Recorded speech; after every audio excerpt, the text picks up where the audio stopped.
Hello friends and welcome back to my channel. My name is Jamie and today we are talking about all the books that I read in January, a little bit of my reading plans in February, and let me tell you, this is going to be quite a long video, so grab a drink, grab a snack, get ready, strap in. We are going to be here talking about everything I read in January, and it's a lot.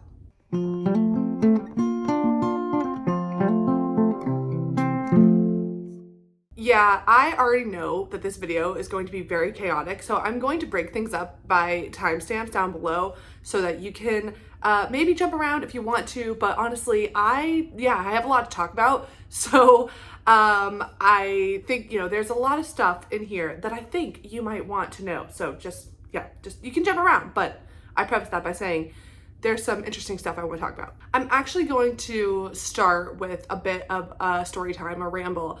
The month of January was so long, and I did enjoy that because it meant that I felt like I read a lot, but my Goodreads says that I only read 8 books in January, and it feels like I read so much more than that, and I honestly did read a lot more than that, but you'll kind of see when I get into it. I read so much in January. It's actually kind of crazy. I don't know how I did it. I don't know why. I didn't feel like I did anything special particularly. It just happened. I just read so much in January. And then basically as soon as February hit, I completely hit a wall with reading, and for the past week I haven't read, and even like the last video that I posted on the channel was 10 days ago, and I was like, I need to do my wrap up, but I was just feeling like honestly not motivated to do it. I honestly can't even tell you why, because it's not like there was like a specific book that sent me into a slump or anything. I don't know, just kind of had a week or so of just not being interested in reading. I guess that happens sometimes. It's all good. But also then, okay, so my birthday is on February 3rd, and we were really busy from basically the 1st all the way through like the 4th or the 5th.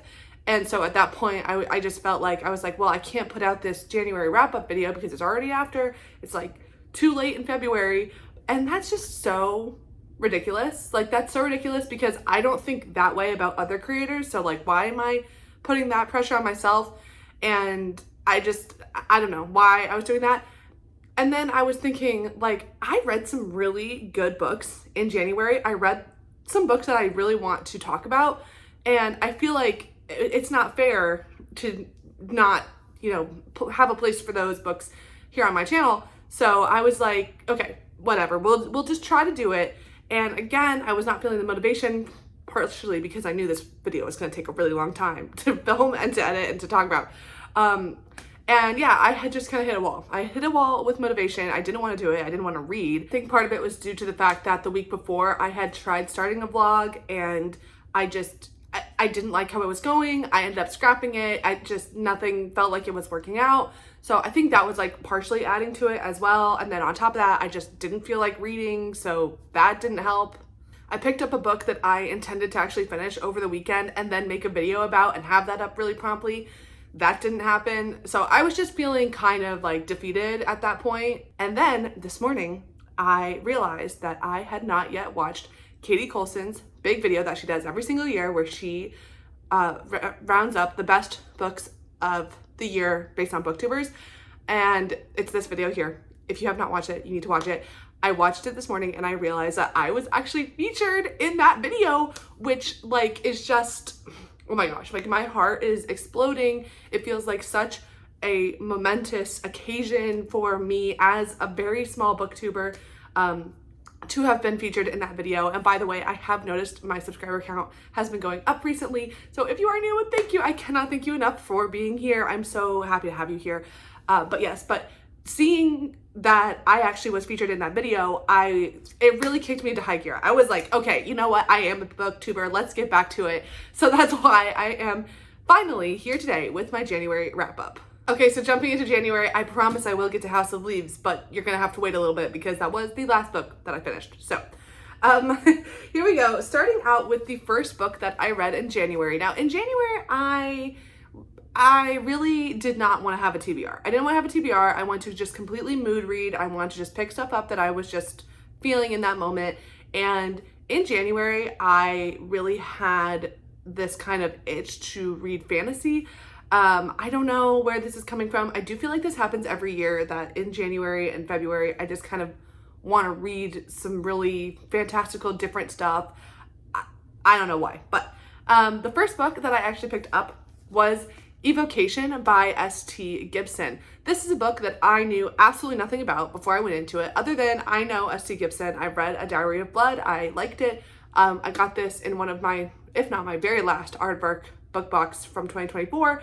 Yeah, didn't know anything about it. Was just like, sure, I like this author. This book follows a group of occultists, magicians, whatever their proper terminology is, I'm not entirely sure, but they're basically like a secret magical society in Boston.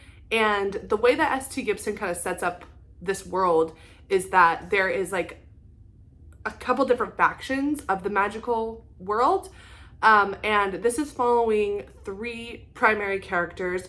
2 of them are in this like kind of secret society, like very old world traditional style of magic, and it's like men only, so they are like in there. And then the 3rd character is one of those men's wife, who is more like a folk magic practitioner. So those 3 characters are all in this world, and it's very S.T. Gibson in the fact that this is like kind of, I mean, not kind of, it is a romance book, because the 2 men used to be in a relationship with each other, and now one of them is married, and they kind of have tension because of that, and then they're kind of like forced into proximity to each other due to their magical society, and then also just another like interpersonal conflict. That was so not a great description, I understand that, but it's very, I don't know how else to talk about this book, because there is the fantasy element that's going on, like with the magical worlds and everything, which I thought was like so fun. That was really what my interest in this was, is that it is very well researched. It's like very like S.T. Gibson is pulling from like real witchcraft and other magical practices, and I just found that really fascinating. But also, this book is heavily and completely like a romance. Like, it is a romance, and I think if you've read S.T. Gibson before, you understand her thing, her style. Just like A Diary of Blood, this does deal with like a polyamorous relationship, but that's why I just want to clarify that like it is a fantasy, but it's also a romance. Okay, now to my actual feelings about this book. Well, I just think it was really fun. I had a great time. I don't think the writing is as strong as A Diary of Blood. It's a completely different style. If you read A Diary of Blood and then you read this, like, except for a couple of the overlapping themes, like the writing styles do not look alike at all. This is much more kind of just, I guess, contemporary, easy, easy to read. It's fun, it's engaging. I did have some issues with the characterization. There were times that I just don't think I fully understood the motivations. And because this is such a character-focused book, like this really is about the interpersonal relationship between our 3 main characters.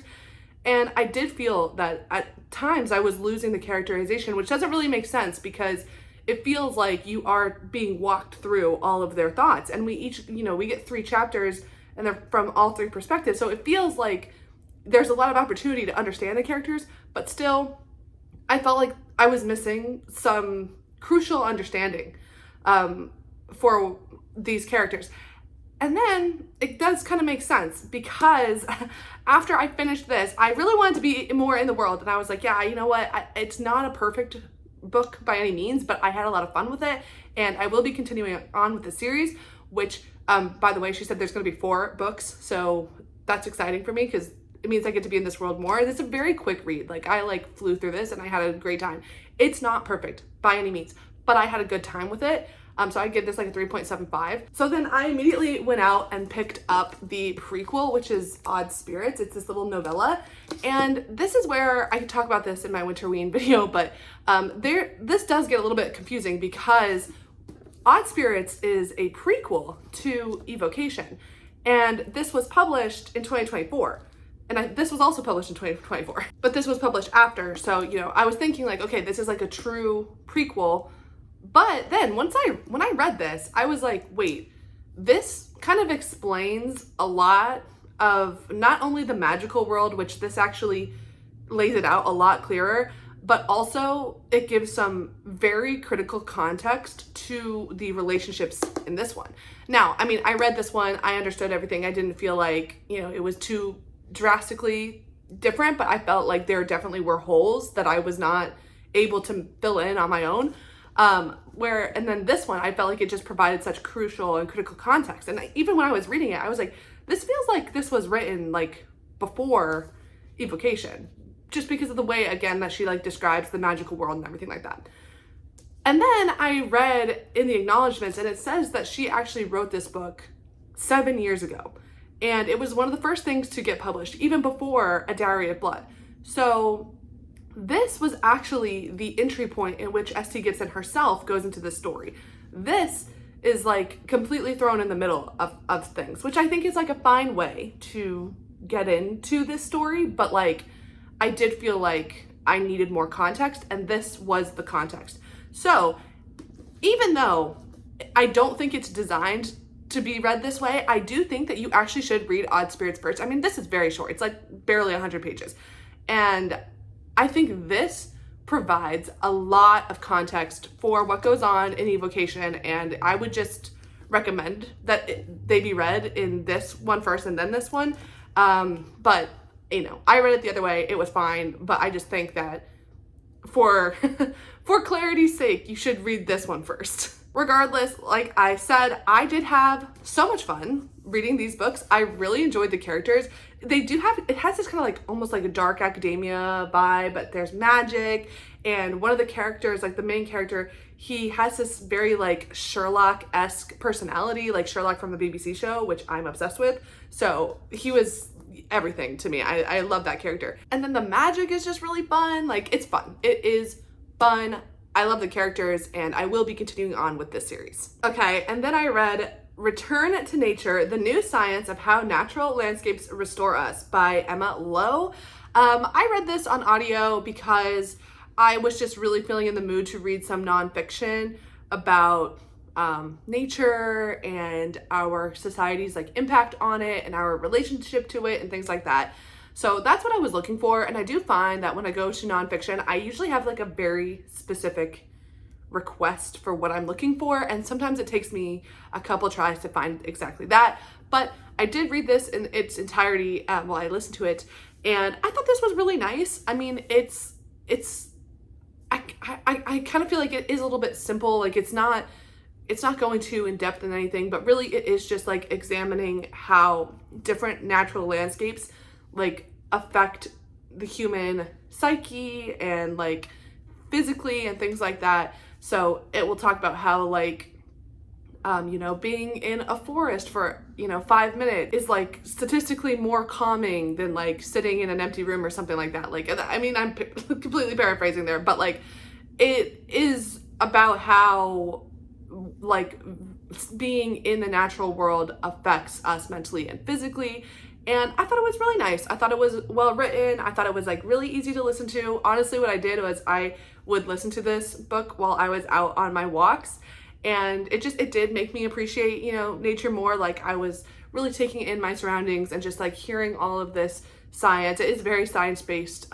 She uses a lot of different studies. She talks about all the different landscapes like oceans and deserts and mountains and forests and all that. And so I just found this very nice, very pleasant. I don't know that it was like life-changing for me because I do feel like I kind of already knew, I won't say that I like knew each specific study she was referencing, but I did know, on a larger scale, I did already agree with all these concepts.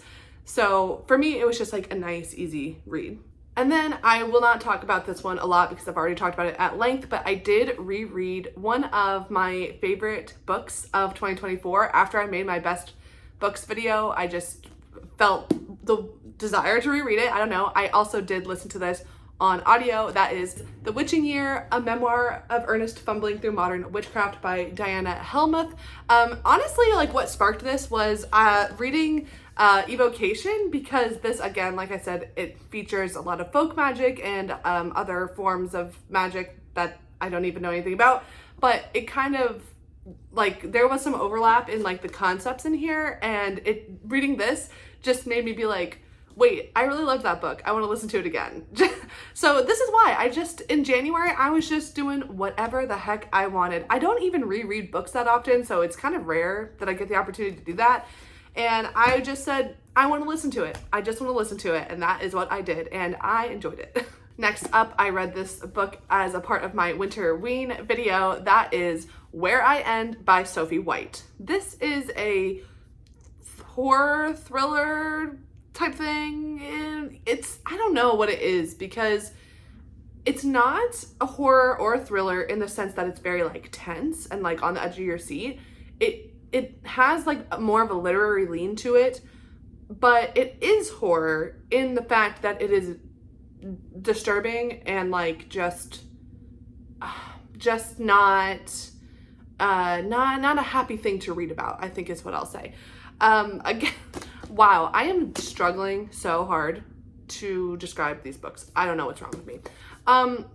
Where I End. This is about a family who lives on this little tiny island in Ireland, and it's following our protagonist, who is the daughter of the family. I think she's like 19, 20, something like that. She is a caretaker for her mother, who is like severely bedridden and like cognitively and physically just unable to take care of herself. So our protagonist and her grandmother have to take care of her mother, and our protagonist has only known her mother to be in this state. She really has never known her any other way, and because of that, she really has a resentment towards her mother because she has to take care of her. And I did find that to be a very profound sentiment. And really this story kicks off when a young woman and her little baby move into a house down the street, and our protagonist becomes obsessed with them and their life. I don't even know, like honestly, I struggle to even describe this book because it deals a lot with the horrors of, you know, like the physical body and the horrors of being in such a state that you can't care for yourself. It talks about, you know, the families that have to then provide for that person and the effects that it takes on them. Also, our protagonist is just, she's grown up in this very isolated place, and the community kind of just ostracizes this family, and it talks about what that does to her psyche.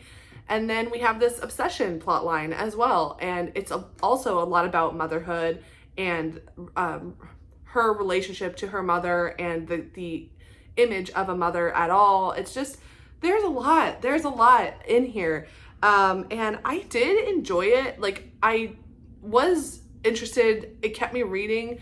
But honestly, after a couple weeks, I kind of forgot that I read this. Like, I don't think it was like unmemorable, because now that I'm thinking about what I read, I definitely remember there are some very visceral scenes. The ending was crazy. I actually really liked the ending, which makes me sound a little like messed up, but I really liked the ending. I did like this book. It's just very, very visceral. It's visceral, it's disgusting, it's gonna leave a bad taste in your mouth, but obviously that's what Sophie White intended, so in that it succeeds. I don't know, I would say I gave it a 3.5, but I would proceed with caution if you are not interested in like body horror, I would say. Yeah, I'll say that. Okay, and then a book I am so happy that I am able to say that I finished. That is Wellness by Nathan Hill. Oh my gosh. If you have been around my channel, you know that this book was on my TBR for so long. It was basically on my TBR for like all of 2023 and 2024, and I never got to it. And then like a couple months ago, well, I would say like in the middle of 2024, I decided to pick this book up, and Actually, you know what? It was in May of 2024. And I remember because I picked this book up, which was so the wrong decision because I was participating in Escape the Readathon, which is a month-long competitive readathon, and it is not a good idea to read 600-page books during a readathon because the idea is you're trying to read as many as you can to help your team. It's competitive, all that. So I remember picking this book up. I read like 100 to 150 pages of it in that month, and then I just put it down because I was like, I am not getting through this and I need to help my team. Picked it up, put it down, did not touch it for until December of 2024. So I do feel that in a way, I did a great disservice to this book by just reading it so sporadically, I guess, because I read 100 to 150 pages of it. Then I picked up the audiobook and I read like 50% of it or something. And then in December, my Spotify audiobook allowance ran out because this book is longer than the allowed hours. Make that make sense? So then I had to wait. So I had like another break and then I finished the last, whatever, like 30% of it. So it's just, I had a lot of gaps in between finishing this book. It took me a long time. And I do think that did a bit of a disservice to this book just because of that. However, this book is still amazing. It is still fantastic. And I'm so happy that I finished it. Again, how do I even describe what this is about? This is about a married couple, and it goes through both of their upbringings, how they met, their relationship, and this is really, we are meeting them at a point where they are finding their relationship stale. They are trying to, work through some problems that have been just on the back burner continuously. They're trying to move into this new apartment, and they're both kind of having this midlife crisis. And so this is really like a marriage in turmoil story, but it's also a lot more than that. I think the writing is fantastic. I absolutely adored this. This book is almost made up of like in between the main story of our married couple here, there's like little bits of almost like novellas that have a lot to do with society, and there's like musings on art that I really enjoyed. History. I mean, like, this book is so encapsulating, and it does feel like it's looking at a specific moment in time, and that is our current moment in our political climate now, and how did we get here. Also, the title, Wellness, it also has to do a lot with wellness culture and the commodification of it, and the way that we use language, and the way that our society is continually trying to get well through, paying for more and more expensive products. So it's also a lot to do with that. I mean, again, oh my gosh, I can't describe these books. Maybe this is why it took me so long to make this video, because these books are, and we haven't even got to House of Leaves yet. Oh my God. I don't know. This book is fantastic. It is amazing. I feel like if I would have finished it in 2024, it probably would have been on my best books of 2024 list because it is really good. I will say, I do think that some of it could have been cut down. Like, it is a little bit long for my taste. Like, it's not a 5-star book for me just because I do think 600 pages is too many. I liked a lot of the little novella side tangents, but then there were some of them that I was like, okay, I get it. I don't need 50 pages of this. But at the same time, Nathan Hill's a great writer, and he does connect the dots, and he does form this beautiful mosaic, and it does feel representative of the way that we operate in society, where we're just thinking about 100 things all at once, and they all seem to matter and connect and create the people that we are. Like, I do enjoy that. I just, on principle, I don't really love 600-page books. So that's where I do think that, like, could we have cut this down by like 100 to 200 pages and it still have been a very profound story? I think yes. But at the same time, I enjoyed all the time that I spent with it, and I would absolutely recommend this book. I think it's fantastic. Next up, I read The Enchanted Life, Unlocking the Magic of the Everyday by Sharon Blackie. This is another nonfiction that I read. Again, I was trying to find some nonfiction that was like about just how to make our lives better, more connected to nature, more connected to what matters, and kind of get out of the digital world is really what I was going for. And this one is kind of interesting because again, it's covering so many topics. It's very wide in its breadth of topics and thoughts and ideas. I do think it's well written. I think it's nice. This is really about it's exactly kind of what I was talking about, where it's about just finding, like, reinvigorating your life and creating joy in it by, kind of looking at the simple things, and again, like, enjoying nature and, doing things that feel like they matter. In our digital world, it's very hard. Like, it feels like everything we do is like just non-tangible. It feels like our jobs can be somewhat meaningless at times because, a lot of us are working in, either like white collar or jobs that, we are serving such a small percentage of people or something like that. Like, it's about how you can get your life to feel like you are in control of it again, but by doing it on a very, like, small scale daily things. So again, I like the idea. This was a little bit overdrawn for me. I feel like it went on for a long time. She also kind of brings in things about, like, folkloric traditions, and it's kind of about nature, but it's kind of about other things. Like, it's a lot of things in there. I did enjoy my time with it. Like I said, I would put my little audiobook on, go for a walk. It was basically just like listening to this author tell me a story. I do think her writing is really nice. Like, it's a lovely book. Thinking back on it, having a couple weeks have passed, and I'm kind of like even struggling to pull out, like, the main thesis other than, spend time outdoors, spend time with your family. Those are the things that matter. It's like, it was a long way to get to that idea. Again, I liked it. I mean, I would probably give it like 3.5 stars. Like, I did like it. I just don't know that, like, it really had the profound impact on me that I wanted to have, but it was nice. Okay, and then the last book that I finished in January, which that's what I mean, finished. I have even other things to talk about, but the last book I finished in January was House of Leaves by Mark Z. Danielewski. House of Leaves. Oh my gosh. I did it. I finished it. I'm so proud of myself. I actually started this book in December. I read the first 100 pages and did not end up finishing it then. I read the first 100 pages and I was like, I don't know. I don't know if I have it in me. I don't know if I could do this. And so I put it down for a while, and then I was just like, one day, I had an afternoon, I didn't really have anything to do with it, and I was like, you know what? I'm just gonna do it. I'm gonna power through. I'm going to sit down, read House of Leaves. And that's exactly what I did. And I ended up finishing it in, I think, like, basically 2 sittings after that. If you don't know what House of Leaves is, I don't know that I'm going to be able to describe it to you. This is a horror novel, a very renowned horror novel, known for the fact that the pages, like, it's crazy. Like, it looks like a textbook.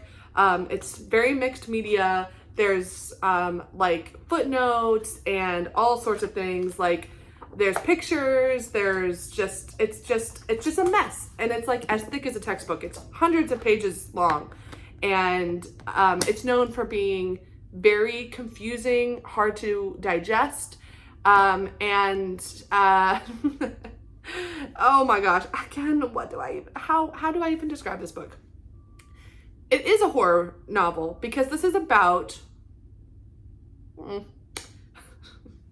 a film, like a documentary film of a haunted house, essentially. Except that this documentary never existed, and it is written from the perspective of, like, an academic critique of this film. So what you're actually reading is the academic dissertation of this film, and in there it's actually describing the film. So that's the format that you're kind of viewing this story. And then on top of that, we have our protagonist, our main character, who is reading this dissertation and providing footnotes and, like, context and just, making his comments about it. so there's so many layers of the story, because you have the characters that are in the documentary in the haunted house. You have the writer of the academic, I keep saying dissertation. It's not a dissertation, but that's the only word I can think of. You have this academic writer who is talking about the film and doing like very, film theory, film criticism type thing. So we have that layer. And then you have the outward layer of our protagonist, who is reading this, commenting on it, and also kind of telling his own story in the footnotes of that. So you've got at least 3 layers, and then a bunch of other layers that go into this as well. It is a satire on academic writing, and for that, I really, really, really enjoyed it. I thought it was really funny, and I have to say, like, I have never seen an author commit to the bit like Danielewski does here. I mean, it's insane what he does here. It's absolutely insane. You have to figure out how to even read the book, like literally what words should you read next, because there are pages filled with text and footnotes and like added notes. There's also notes from the editor. I mean, this is a cult classic, and it's because the reading experience is unlike anything that I have ever had before. You'll probably never find another thing like this again. Although people, do reference that We Used to Live Here has some of this House of Leaves element, but it's just not as intense. And I can definitely see that connection.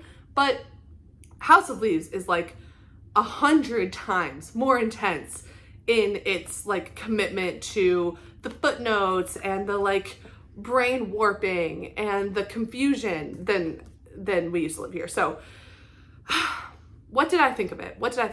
Well, I liked it. I mean, I liked it. I think, like, do I think it's this crazy huge masterpiece? Yes and no. I mean, I think it's a masterpiece in that I don't know how Danielewski actually managed to do this. Like, I mean, I know he probably spent like a decade writing this thing. I think it's a masterpiece in that, like, it's a piece of art that I think is amazing. Do I think it's a masterpiece in the actual story, in the writing? I don't know. I don't think so. I still really like it. I still think it's amazing. I just don't, I'm not as obsessed with it as, it's, hardcore fans are. And I know that there's probably like 1 million things in here that you could go over. There's probably theories, there's rabbit holes you could go down.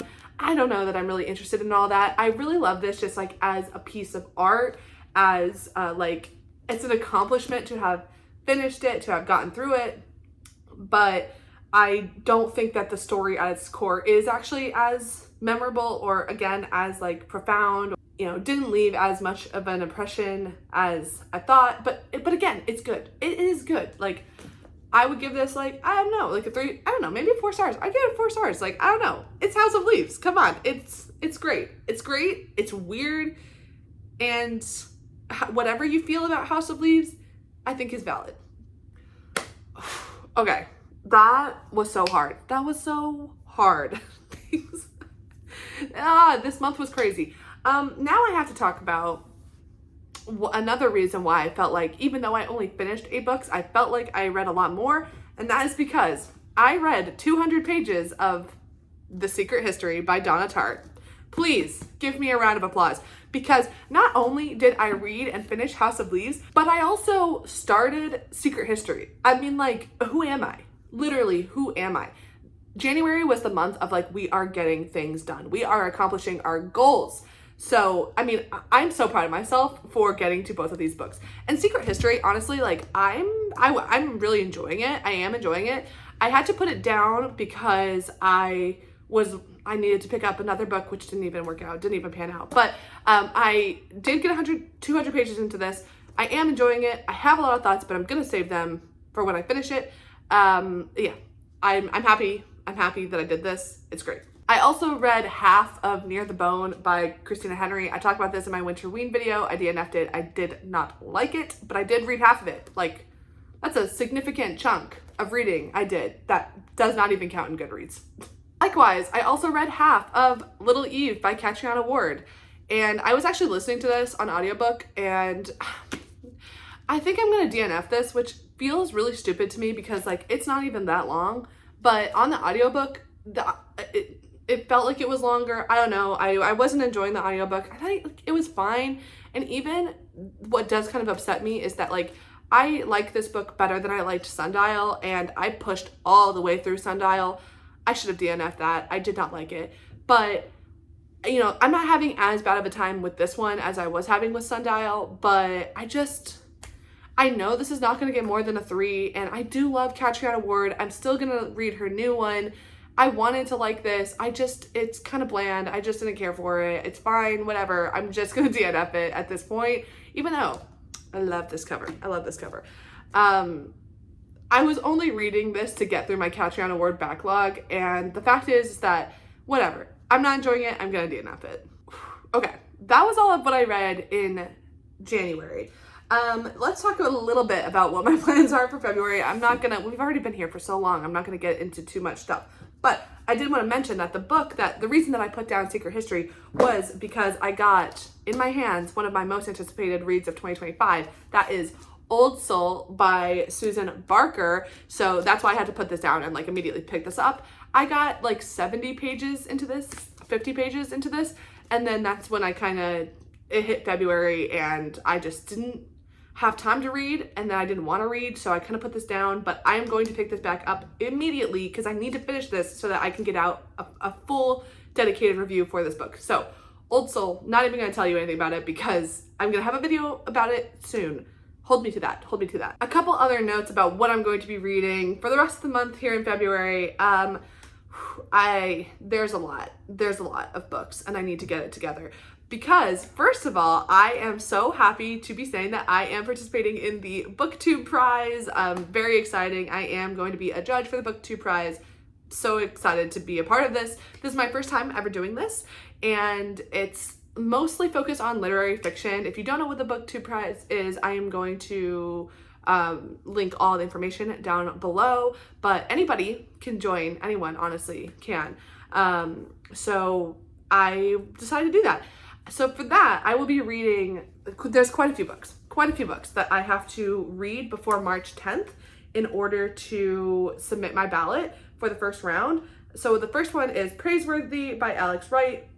Then we have Cahokia Jazz by Frances Stuppard. I'll be honest, I have never heard of this book. Praiseworthy I heard about because it was for, Booker long list. Long Island Compromise by Taffy Brodesser-Akner. I have heard of this. I know very little about it. Clear by Kara Davies. I am excited to read this. This was on my 2024 wish list. I never got to it. Scaffolding by Lauren Elkin. I do not know that one. And that's all I have to read for the rest of my ballot. The other ones I've already read. So we do have some work to do. That's quite a list I have to get through by March 10th. But I'm happy to do it because, like I said, I am just so happy to be a part of the BookTube Prize this year. Next up, a couple other BookTube announcements for the Backlist Book Club hosted by myself and Caitlin Bandy over at Bandy's Books. For the month of February, we are reading The Underground Railroad by Colson Whitehead. So if you want to read this and join us for the discussion at the end of February / first weekend in March, this is what we were reading, so please go ahead and pick this up with us. And then for my in-person book club, I am reading Body Friend by Catherine Brobin, and I'm very excited to get to this because this kind of slipped under the radar. This was a 2024 release, but no one ended up picking it up, but the people that did pick it up really enjoyed it. So I will let you know what this is when I get to it, but I'm very excited. And then finally, again, because my February situation is already out of control, I do still have 2 books that were I was planning on reading in February when I bought them, when I got them. So the first one is Open Water by Caleb Azuma Nelson. This is a book that I'm kind of reading to be my romance book for February because I don't typically read a lot of romance or any romance really, but this is going to be my romance. It's very short, it's a literary romance, and absolutely everyone who has ever read this book says that it is freaking amazing. So I am going to be reading this Also Black History Month, which is another reason also why we are reading Underground Railroad. It's Black History Month in February, so that's why I'm reading this. And in the same vein, the other book that I wanted to read for Black History Month this month was The Spite House by Johnny Compton. This is a haunted house story written by a Black author, of course. And I feel like we don't really see enough people of color in the horror genre. So that is why I wanted to read this in February, and I'm so excited. This was gifted to me for Christmas from my book club, and I'm so excited to get to this. And then of course, I would love to also finish Secret History at some point, but like I said, my February is looking a little intense already. But I do have one more thing to do. Time to pull from the TBR teacup. I mean, I really don't have that many options for what I can read. Like, honestly, it has to be, from the TBR teacup, it has to be something on my physical TBR, which would only be these 4 as actual options. So let's hope we get something that I can work with. Okay, here we go.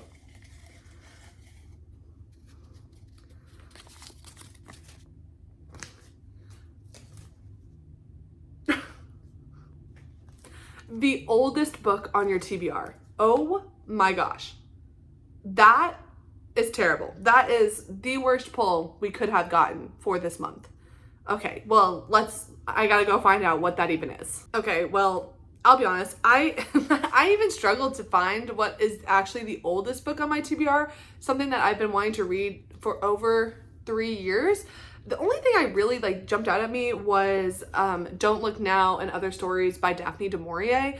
I have been meaning to read this short story collection forever. Basically since I read Rebecca in college. And I have read lots of Daphne du Maurier. I've read another short story collection from her. I've read 2 novels, so I just have not read this one. So maybe this would count. But also, now that I'm thinking about it, could I count Secret History for the oldest book on my TBR? I mean, come on, I've wanted to read it forever. Have I wanted to read it longer than this one? I don't know, but you know what? This is a very difficult prompt. This is a difficult prompt for me, so I might give it to Secret History. But again, who knows? How am I even going to get to Secret History in February at this rate? I don't know. So those are 2 options. Otherwise, this prompt might be it might be moving into March. Oh my gosh, I'm sorry this video was a million years long, but that is everything that I read in January, plus a little bit of what I want to read in February. Oh my gosh. Please let me know down in the comments below. Have you read anything that I just mentioned here? Or otherwise, what was your best book of January? Thank you so much for watching. Thank you so much for being here. I hope you have a wonderful rest of your day, week, month, and year. And I will see you back here next time. Thanks so much. Bye.